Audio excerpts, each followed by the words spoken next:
This video is sponsored by East Coast Sports Investors. With over 30 years of experience, East Coast Sports Investors is here to help you build your confidence and your investment.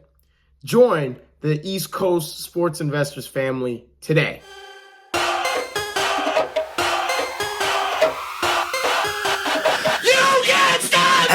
What is going on, you guys? Welcome back to another episode of Sports Runs on Diesel here. Yes, I know I was not here for week 4 of the NFL season with the takeaways of those games. Something last minute had come up in my schedule and I had to change things around. But we are here for week 5's takeaways, starting off with the Atlanta Falcons 36-30 victory on Thursday Night Football against the Tampa Bay Buccaneers. A momentum-changing performance by the Atlanta Falcons. The only question is this sustainable? Of course it is not sustainable. This will not continue to lead to 550 yards of total offense every week. I think that's too high of a number for this team to continue to acquire that number. 509 passing yards by Kirk Cousins, a phenomenal performance as he had found a really good rhythm with his top wide receiver targets. Drake London, Kyle Pitts, and Darnell Mooney. Also can't forget Ray McLeod in there. Yes, there was a lack of Bijan Robinson being involved in the offense here in the run game, but that's what this game called for. We knew this game was going to be a shootout. We knew this game was going to be in the high 20s, low 30s, and that's what it comes down to. And we can't forget about Hodge, the wide receiver, filling in for Drake London with the game-winning touchdown. What an incredible story that is. His 7th season in the NFL.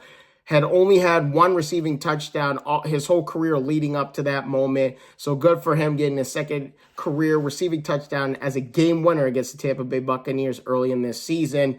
When you look at the Tampa Bay side, yes, they were without their all-pro safety Winfield Jr., and yes, we know missing your best player in the secondary will lead to deep plays in the pass game for the opposing team, and that's what we ultimately saw here. But you tip your caps off to Atlanta. Once again, Atlanta wins a game that they probably shouldn't have won. They could easily be 1-4 or 0-5 to start the season, but here they are, 3-2, and they're fighting at the top of the division with Tampa Bay and the New Orleans Saints. Moving on to the Minnesota Vikings 23-17 victory in the International Series in the NFL here over the New York Jets. The biggest takeaway for me, no rushing attack for the New York Jets in this game, as Breece Hall only had 9 carries for 23 yards. Over the last 2 weeks, he's had 19 carries for only 27 yards. And so that's a real disappointing thing to have a lack of the run game involved in this offense. Aaron Rodgers looks like a statue. Yes, he throws for 3 interceptions, but when you don't get the run game involved, especially with the talented running back. Yes, it looked great to see Aaron Rodgers throw to Garrett Wilson 22 times, 13 catches. However, over 100 yards, you know the deal there. But to throw it to him 22 times, it's pretty predictable. Your offense is very predictable if you're going to throw it that many times to your number one target. Very difficult situation for the New York Jets as they're 2-3 going into week 6 here. They play the Buffalo Bills on Monday night. By the way, whoever wins that game has sole possession of first place in the AFC East.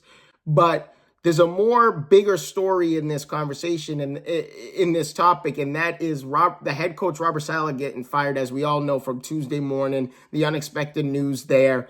Is this good or bad timing? I think it's bad timing more than anything, because now you have that and then earlier today I seen on ESPN that there was the demotion of Nathaniel Hackett as the offensive coordinator. So someone else will be leading the charge for the offense here.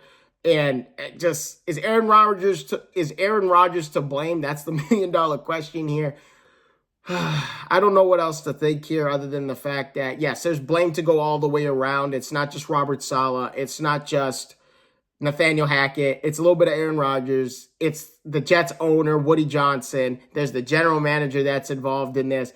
There's plenty of blame to go around with everybody, but it stinks to see this happen in week 5 instead of giving Robert Saleh a little bit more time to try and get things going and moving in the right direction for the New York Jets franchise.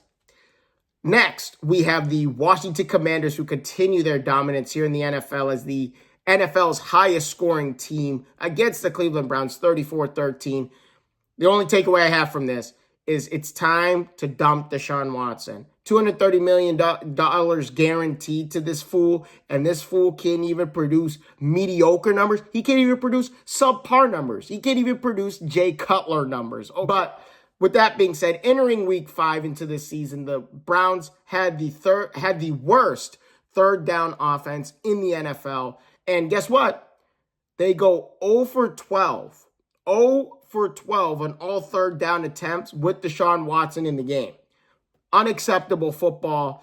Kevin Stefanski better get it going here, or else he's going to be on the chopping block. Forget Deshaun Watson. 1-4. The offense looks terrible. They haven't scored more than 18 points in a game all season. So it's really, really disappointing to see this for the Cleveland Browns, who had such high expectations, especially with that defense and Myles Garrett and company. Move on to one of the biggest games of the weekend, the Houston Texans with their 23-20 victory over the Buffalo Bills.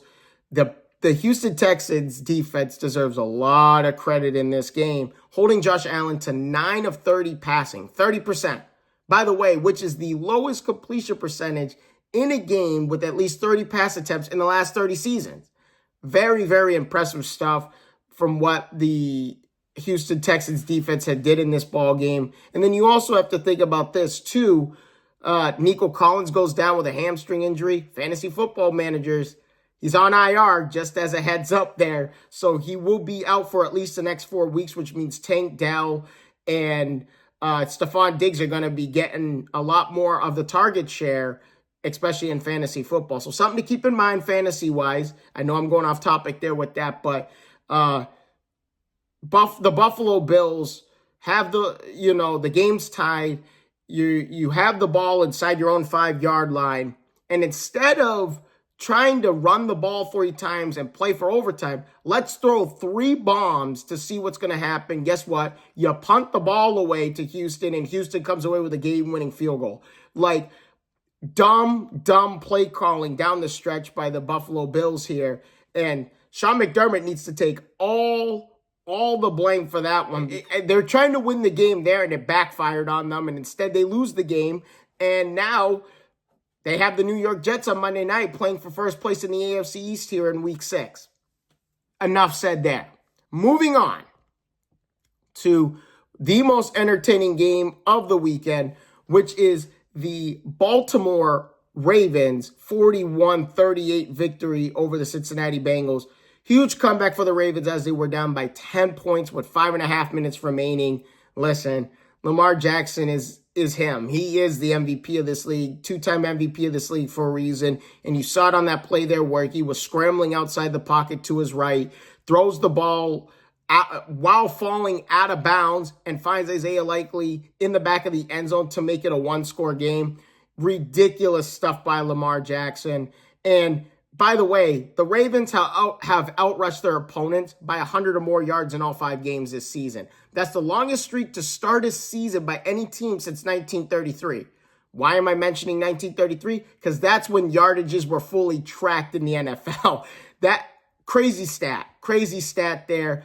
Good for the Baltimore Ravens. But now when you look to the Bengals side, they're 1-4 on the season. Is their season over? No, it is not over. Not yet, at least. But they tried to make some changes in the secondary, especially with slot cornerback Mike Hilton out. Zero impact with those changes being made as Lamar Jackson throws for 348 yards, 4 touchdowns, and yeah, by the way, zero interceptions. Surprising upset here with the San Francisco 49ers losing to the Arizona Cardinals 24-23 here. San Francisco's now 0-2 in the division, the NFC West, and now 0-3 against any NFC team this season.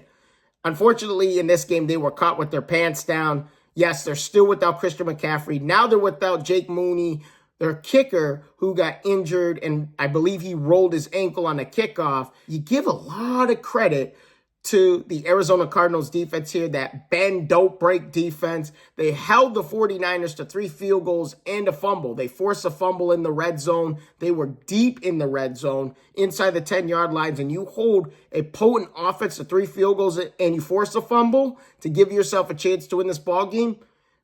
Great job by the Arizona defense. And then Kyler Murray was running all over the field as he usually does with his scramble drill routine. Other notable games, or as we like to say, honorable mentions. First off, the New York Giants 29-20 victory over the Seattle Seahawks. Daniel Jones has been great. He has scored over 20 fantasy points in 3 out of the 5 games this season. And guess what? If you play fantasy football and you do fantasy football, Daniel Jones has scored more points than Patrick Mahomes, Jared Goff, Jalen Hurts, Jordan Love, and Aaron Rodgers. That is something to say there. Daniel Jones has been playing a lot better than we thought than we thought or expected him to play this season. The New York Giants, something to pay attention to down the stretch. But Seattle, they have a big game coming up tonight. They have a big game coming up Thursday night against the 49ers, a divisional opponent. But with that being said, thank you guys so much for your time. If you guys haven't already, please leave a like and a subscribe to the channel. I can't wait to see all your faces in the next one. Deuces.